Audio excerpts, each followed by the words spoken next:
got your free screen at the back.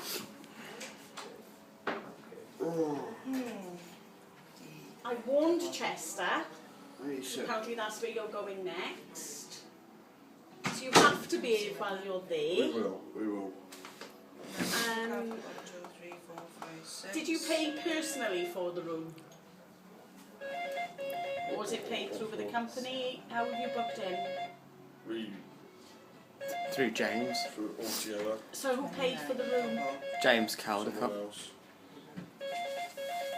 Okay. Because if it was the company, I would have to bill the company for it. So you're quite lucky you got away with it. Oh, I'm really sorry. Come to £106. So it's a good job, really. I'm pulling your leg, isn't it? You know what? Don't take the key, we need it. I'm having another couple of them.